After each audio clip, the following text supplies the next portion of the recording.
Alright, so this is week 6, our VIVA. Week 6 VIVA! Yeah, so this is the week before half term, not before half term, before careers week. So yeah, basically we sort of like had Leanne. What exactly did we do with Leanne? Hang on.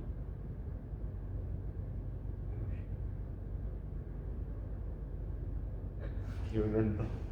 What we did With Leanne on week 6, yeah. We had a lesson with Leanne where we did a read through of our Shakespeare monologues. We didn't do anything too crazy. The more important thing I wanted to focus on from that day was we did a lesson with Tom on emotional memory. And I found that lesson quite useful, honestly, because emotional memory, it's like a double-edged sword sort of thing, in the sense that it can help you create like such powerful scenes, such like, you know, key moments, impressive moments in your acting. However, if you're using quite like, say something like you're doing a scene where you're meant to be depressed or, you know, grieving, and you use a memory, you know, like say you like go to a funeral or you see someone like injured or something like that, then there could be that mental trauma. So if you can't control it, it can be quite damaging, honestly, because, you know, it can start affecting things outside of your acting, like your mental health and your mood. And there's like a very thin line, I would say, between like using that emotional memory and then like method acting as well, in the sense that you're literally reliving that those old memories. And that's when sometimes I wonder, can you really consider method acting as acting? Because you're just it is just real life, treating like real life events. Yeah, that's why Tom said that rather than method acting, we should probably use a different method. And I think that was like sort of more imagination rather than method acting. I think it was that whole. I don't think he said not to use it, but he was just basically telling us when to use it, sort of thing. You know what I mean? So if we try and use it all the time, it can have negative effects or something like that. Like there's pros and cons basically of pros and cons of Stanislavski's method acting.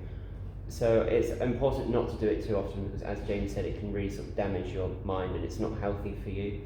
But there are good parts to it, and it sort of can make your like acting look real or sort of realistic in a sense. Sorry, mate. I don't mean to be rude there, but I don't think it was Stanislavski. I thought it was that. I thought it was Brett that did method acting or someone else, because Stanislavski tends to be all about like naturalism, so that wouldn't run well with like his feet. You know what I mean? Yeah, no, I see what you mean. But I understand, because I was talking about like linking it to real life. Yeah. Sort of thing. Do you want to say anything else for Monday, or do you want to move on to Tuesday? Yeah, we can just move on to Tuesday. So I've only got stuff for Monday and Tuesday, so if you might have to do more than you'd have to do for Thursday and Friday.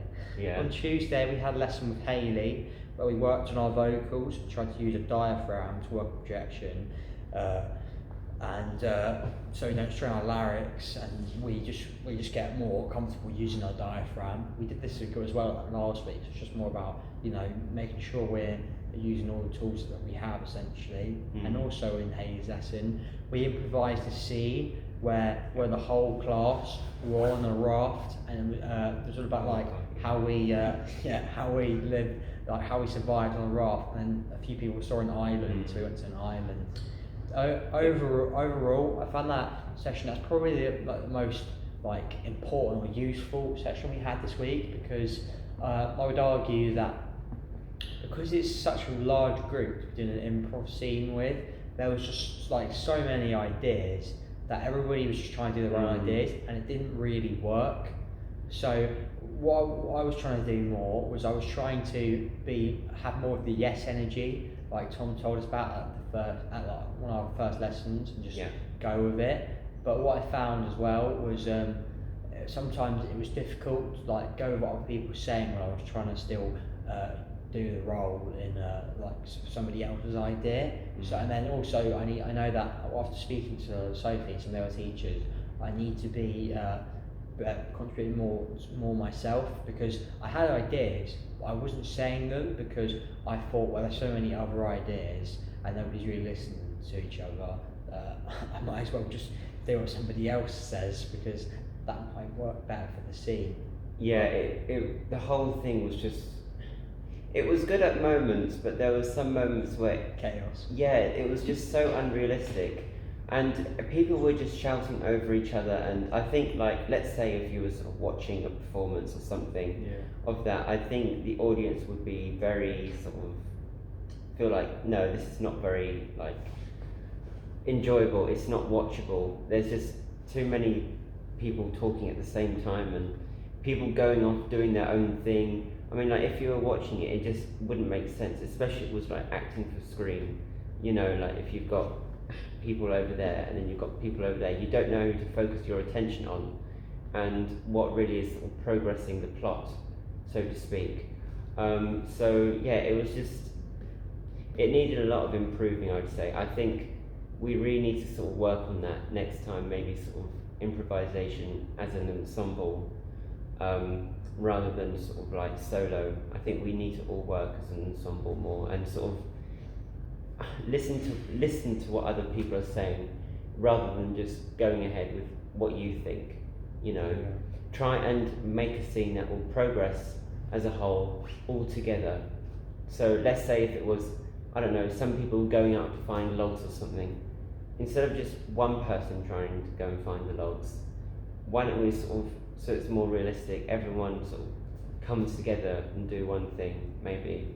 I mean, it seems like a lot of people, 16 people, go and find logs, but I mean, it's better than having everyone just separated apart and all these separate storylines. Well, also in that, it's not necessarily everybody has to pick up a log, something like that, but there's all the other side jobs go with it as well. I get what you're saying, sort of thing, in the sense that you could have someone like say chopping the wood, or another person like planning out how, you know, how far how many trees you're going to chop, like what area you're going to chop, like go get the trees into, and like if you're going to replant them and stuff like that.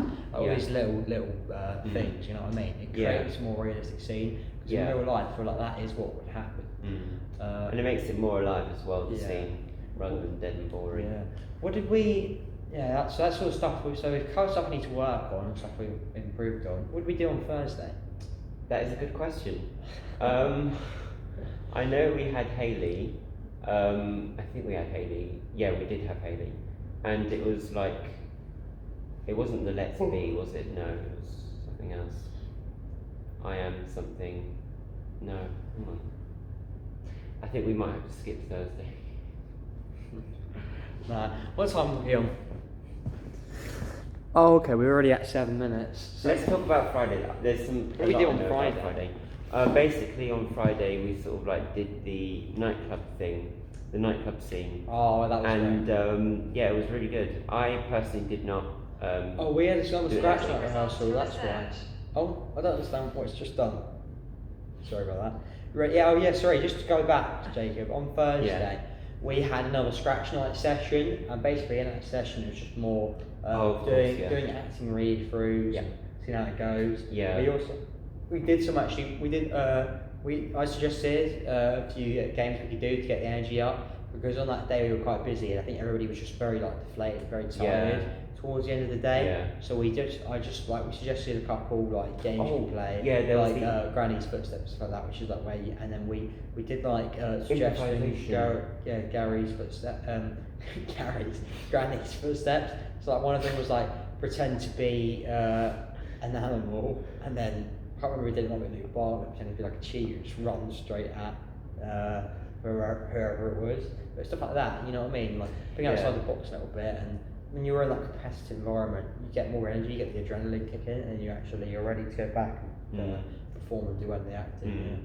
I think it was a very important lesson as well, because we sort of like got to know more where we may have to be in the scene, because in the previous session it was more about facts and questions really, but this week was sort of like more about getting to know who our characters are, not just through facts and questions, but how they would actually act.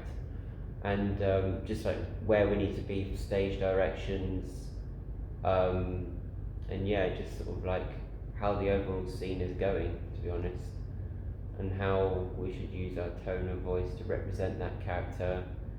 So that was the second scratch night rehearsal. Yeah, that was the second one, wasn't it? So that's what we did on Thursday. And then Friday, as we said, it was a nightclub one. And I think most of us got to go, but I didn't go. We were just watching, but we sort of got the feel and the idea Yeah, of I enjoyed that session actually. Yeah. how it like has to be, and we were all, and they were given, not me, but they were given different roles, and there was like the weird guy, the drunk guy. I can speak about that actually as Yeah. well if you want. Sure. When I first got casted, I was doing like the main male lead for the scene, and the reason why I found that wrestling quite useful as well is because it's a very professional environment when you're running a scene like that. Like Gary, was just being strict. He was telling anyone off that basically was messing around and wasn't giving it like the respect it deserved, basically, which I think is quite important, because in real life, of course, when we're going for a job, if you do something like that, you'll be at the job before you can say your first line, basically. And then also, I found the practice good as well, because when I was just focusing about my character walking towards Rosie, I didn't realise that I was walking too slow for the camera as well. But of course, because I was like the first person to do that role, it was a bit like nerve-wracking. Yeah. I didn't know where I'd go, like what the direction was. Yeah, no, that's understandable. I think it really did benefit us, that lesson as well, because it wasn't just about like a two shot and sort of like an over the shoulder sort of like screen thing.